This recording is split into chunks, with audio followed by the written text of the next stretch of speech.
Today, I'm going to talk about reading. Reading, which is so important in language learning. It's a big part of learning things, learning about the world in general. Even though for most of human history, we didn't have writing, people didn't read. So people learned languages without making use of the ability to read.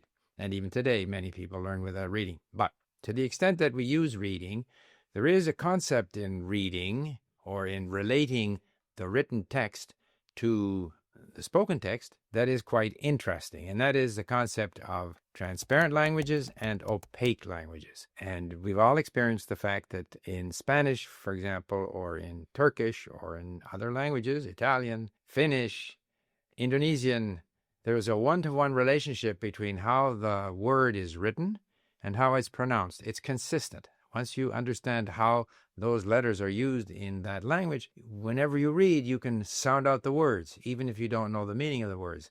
Those languages are called transparent. Languages where the writing system is not consistent. For example, English, where you can have the letter combination O-U-G-H, which can be bow, through, rough, cough. That's not consistent. There are many other examples. Put, bug, in other words, you can have different values. In French, there are silent letters, there are nasal sounds, which are less obvious when we are reading, and therefore make those languages more opaque. There are a number of sounds in French which can be written in different ways to produce the same sound.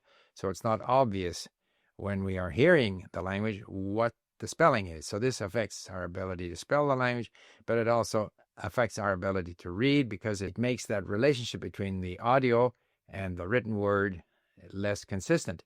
And where we have a transparent language, apparently the written word, once we decode that word, it goes directly to a phonological and audio sort of system in the brain. Whereas when we have languages that are more opaque, not consistent, we have to rely on additional resources. So on the one hand, we do decode the word, but because the pronunciation of the word, of the same combination of letters or different letters can vary, we end up having to have an image of that word. We learn or we memorize that word. Even in English, if you see the word read, depending on the tense, it could be read, it could be read.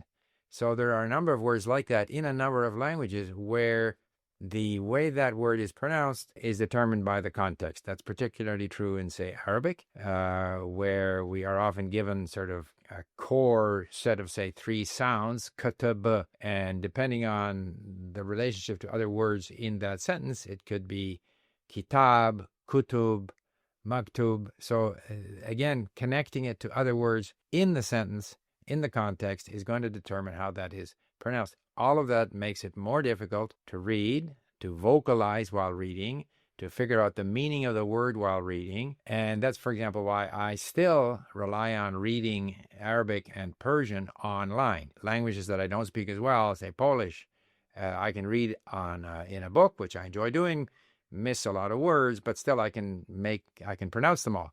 Whereas in Arabic and Persian, that's much, much more difficult to do. So I rely on the online version to look things up, to hear it pronounced using text-to-speech, and so forth. And if we look at the languages that I've learned, obviously Spanish, as I say, is very transparent, Finnish as well, Turkish as well. And it's a pleasure because when I hear Turkish, I can almost see the words. I know what the words are because I hear it. It's very clear. There's less energy expended to read and to connect audio to text in, say, Turkish or Spanish. In Portuguese, especially European Portuguese, there are vowels that are not pronounced.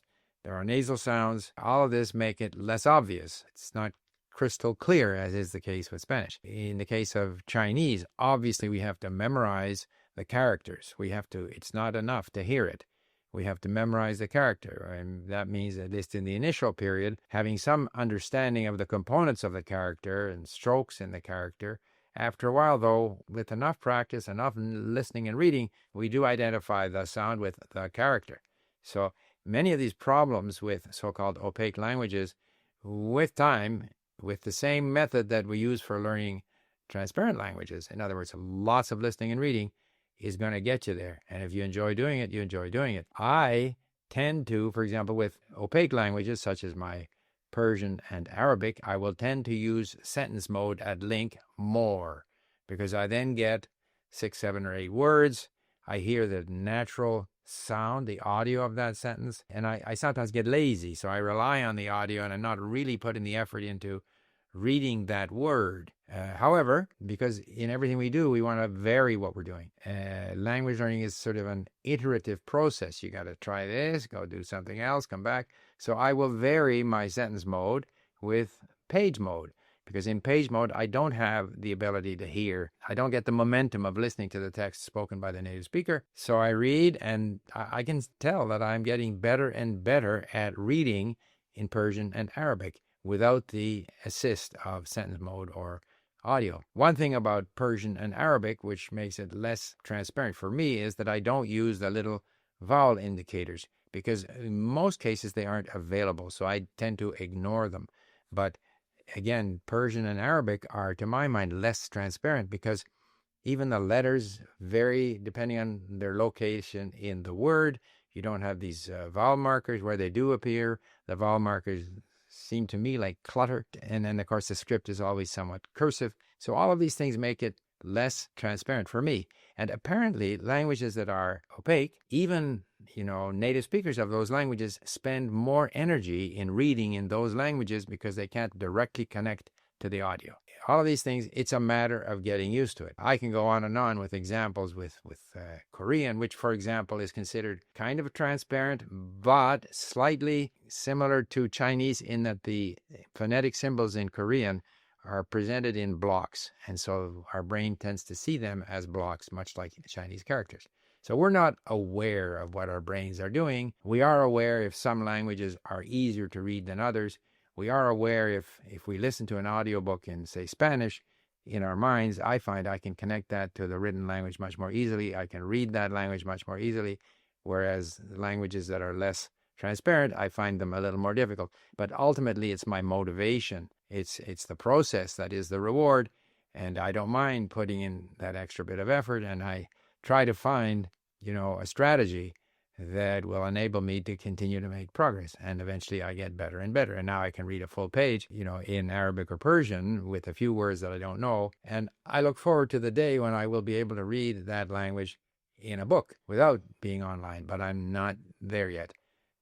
For some reason, I found Chinese easier because there's a finite number. I shouldn't say a finite number, but once you know the characters, you know what they are, you can read.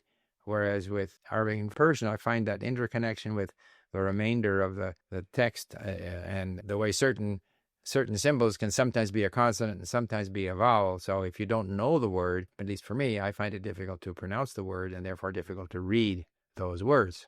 Now, the fact that, there are languages which are more opaque, that, for example, in French, you hear a sound O, to, bientôt, T-O-T, beau, B-E-A-U, or B-E-A-U-X in plural.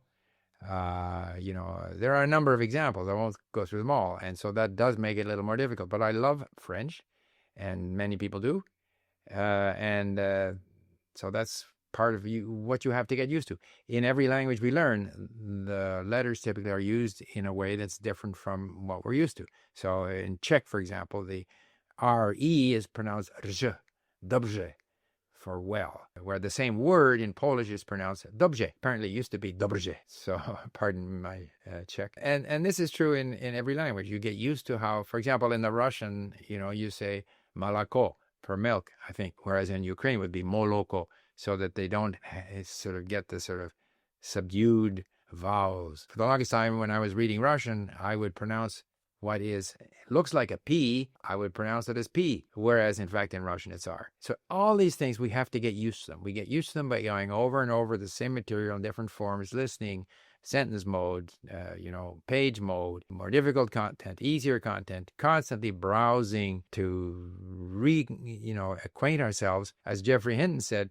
every exposure to the language is a form of regenerating and renewing this web of connections in our brain. It's not sort of having something explained to us. This letter is this. It's not enough. I spent a lot of time trying to learn the Arabic alphabet, but until I have had enough exposure, then I'm not used to it. And it's all a matter of getting used to it, repeatedly regenerating these connections in our brains so that eventually we are able to, again, as in AI, anticipate the next word, plan the next utterance, and so that the differences or the difficulty of opaque languages versus transparent languages is not an obstacle to learning. It just means that our path is going to be different for different languages, and it's up to us as learners to try and find the one that works the best for us and for that language. Thank you for listening. Bye for now.